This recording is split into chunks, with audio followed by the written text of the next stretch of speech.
शंभूराजांना वाचवण्याचा अखेरचा प्रयत्न करणारे रायप्प महार यांचे बलिदान.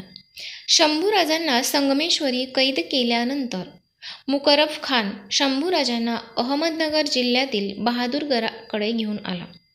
शंभूराजे कैद झाले ही बातमी पसरायला थोडा वेळ गेला. रायगडावर बातमी पोहोचल्यानंतर शोककळा पसरली होती. संताजी, धनाजी, खंडोजी, ज्योत्याजी, रायप्पा आणि स्वतः महाराणी येसूबाई देखील महाराजांना कसे सोडवायचे याचा विचार करत होते. अखेरीस महाराणी येसूबाई यांच्या आज्ञेवरून 7 ते 8 हजारांची फौज सज्ज झाली. पण औरंगजेबाच्या 5 लाखांच्या फौजीचा सामना करायचा कसा हा प्रश्न होताच. कारण बहादूरगड तर भुईकोट किल्ला. 5 लाखांच्या समोरासमोर लढणे निव्वळ अशक्य होते. तसा प्रयत्न जरी झाला असता तरी सगळे मराठे कापले गेले असते. संताजी आणि धनाजी भयंकर संतापले होते. काहीही करून आम्ही राजांना सोडून माघारी येतो असे त्यांचे म्हणणे होते. त्यावेळी महाराणी येसूबाई म्हणाल्या, संताजी आणि धनाजी, आपण धीराने घ्या. आमचं कुंकू वाचवायच्या नादात हिंदवी स्वराज्याचा कपाळमोक्ष व्हायला नको. इतक्यात रायप्प महार उठून उभे राहिले. रायप्पा म्हणजे स्वराज्याचे निष्ठावंत मावळे. शंभूराजांचा रायप्पा हा लहानपणापासून जिवलग मित्र होता. रायप्पाला हुंदका दाटून आला. येसूबाई राणी महासाहेबांकडे पाहत ते बोलू लागले, निदान आता तरी आम्हाला अडवू नका. राजांपर्यंत कसे पोहोचायचं ते पाहतो आम्ही. येसूबाईंचा निरोप घेऊन बहादूरगडाच्या दिशेने रायप्पा निघाले. रायप्पांच्या सोबत होते त्यांचे भाऊ देवप्पा. बहादूरगड पासून जवळपास औरंगजेबाच्या धास्तीने गावची गावं गपगार पडली होती. माणसाचं तर सोडा, पण जनावरे देखील समोर यायला घाबरत होती. परंतु रायप्पा मागे हटणारे नव्हते. काहीही झाले तरी त्यांना बहादूरगडाकडे पोहोचायचे होते. बहादूरगडाच्या मार्गावर असताना त्यांची भेट एका भिस्ती पथकाशी गाठ पडली. चामड्याच्या पिशवीतून पाणी घेऊन जायचं, फौजेत स्वार सैन्याला पाजायचं, हाच त्यांचा व्यवसाय होता. रायप्पाच्या लक्षात आले की हीच संधी आहे राजांपर्यंत पोहोचायची. त्यांनी कोणाकडून तरी चामड्याची जनकी मिळवली. त्या दख्खनी भिस्ती पथकात रायप्पा आणि देवप्पा सामील झाले. त्या दिवशी पाणी देणाऱ्या पथकाच्या प्रमुखाला फौजदाराचा निरोप आला. जे पथक आत किल्ल्यात जाणार होते त्यात रायप्पा सामील झाले. दुपारी ऊन वाढले, सूर्य मध्यावर आला तशी फौजेकडून पाण्याची मागणी वाढू लागली. भिस्ती चामड्याच्या पिशवीतून पळत पळत पाणी आणत होते. तहानलेल्या फौजेला पाजत होते. औरंगजेबाच्या आज्ञेवरून मुकरब खानच्या स्वागताला त्याचे सगळे नामचंद सरदार गोळा झाले होते.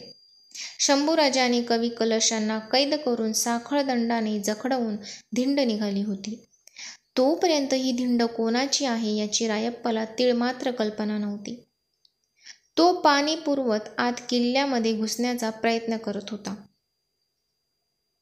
रायप्पा पाणी पुरवत पुढे आला तेव्हा जमावातून मराठे 2 कैदी असे अस्पष्ट शब्द त्याच्या कानावर पडले. थोड्या काळाने संभा हा शब्द रायप्पाच्या कानावर पडताच तो थरारून गेला.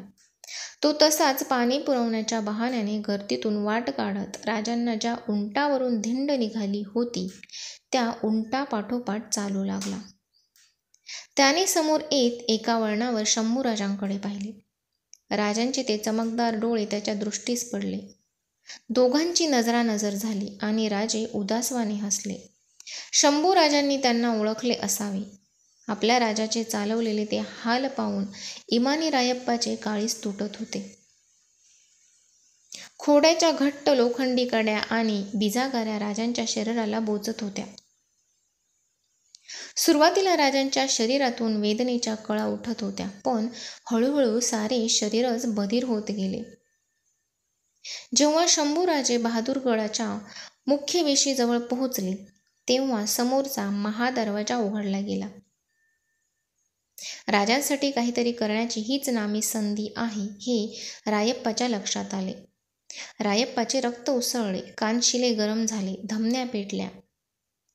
काय होतंय ते कळायच्या आधीच त्याने एकांडी झडप घेतली. बंदोबस्तात असलेल्या एका राजपुताची तीक्ष्ण तलवार हिसकावून घेतली